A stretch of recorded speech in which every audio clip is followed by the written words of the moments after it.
नहीं नहीं नहीं, नहीं सारुण के यहाँ कुछ तो गड़बड़ है। 8 जून को यूट्यूब पर एक गाना प्रीमियर होता है। ये फीफा के ऑफिशियल सॉन्ग्स में से एक है 2026 के, जिसने 20 मिलियन से ज्यादा व्यूज गेन करे हैं सिर्फ 24 घंटे के अंदर अंदर, जिसमें से 50% से ज्यादा व्यूज केवल इंडिया और बांग्लादेश से आए हैं, क्योंकि बांग्लादेश के पास है ग्रेट आर्टिस्ट।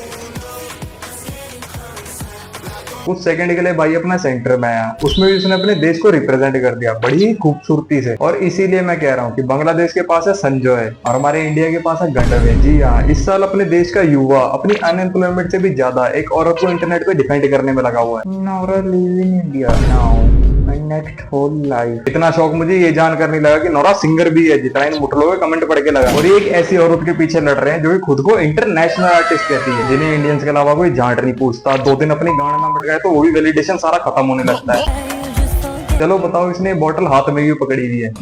पानी पीने के लिए? बोतल फ्लिप करने के लिए? अरे गान धोने का कौन सा नया तरीका है ये? और ये इन्होंने नेशनल टेलीविजन पर दिखाया है, क्योंकि ये शो बड़ों के साथ साथ लौड़े भी देखते हैं। और इन लौड़ों की एक्सपेक्टेशन क्या होती है? डांस।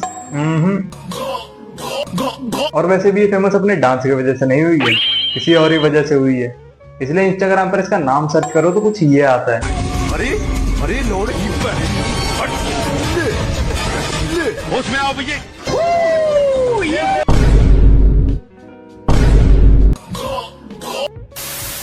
32 दांत होना मतलब समझदार व्यक्ति, लेकिन समझदार व्यक्ति का भी ये खड़ा करते हैं अपने सॉन्ग सिलेक्शन से। पहले उठा ले, अंदर वो डाले।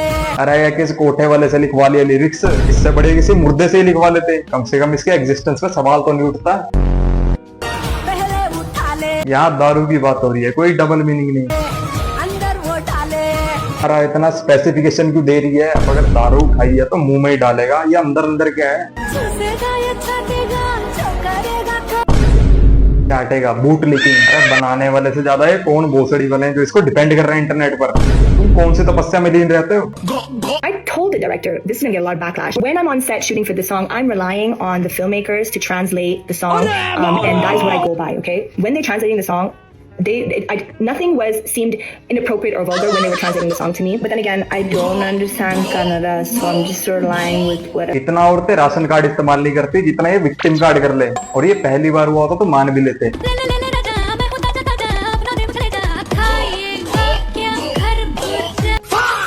इसका अपॉलॉजी वीडियो और अपलोड हो जाता है, थोड़ी हम जैसी पीआर टीम की भी मदद हो जाती है थोड़ा डिफेंड करने में। आजकल के सिनेमा में अगर तुम वुमेन को सेक्सुअलाइज और मर्द को क्रिमिनलाइज कर दो तो वैसी मूवी हिट हो जाती है। मर्द इस बात को फिर भी एक्सेप्ट कर ले, लेकिन सूडो फेमिनिस्ट नाम की पंछियां मैं 2 रुपए के रोल के लिए किसी के साथ नहीं सो रही सर। एक्सक्यूज मी, कोई अगर दुबई का शेख मेरे ऊपर 10-15 करोड़ रुपए फेंक के मार दे मेरे मुंह पे, देन एक भले ही ऊँट का मुंह पी ले, लेकिन रंडिया पेलने का शौक वो भी नहीं रखते। करोड़ रुपए फेंक के मार दे। शर्म तो पैदा होते संगी मर गई थी, अब तो खुलेआम रंडियापा चलता है फेमिनिज्म के नाम पर। बिरयानी गाय, इसके जितना छिन्नार, इसके जितना बड़ा मादरचोद इंसान नहीं था।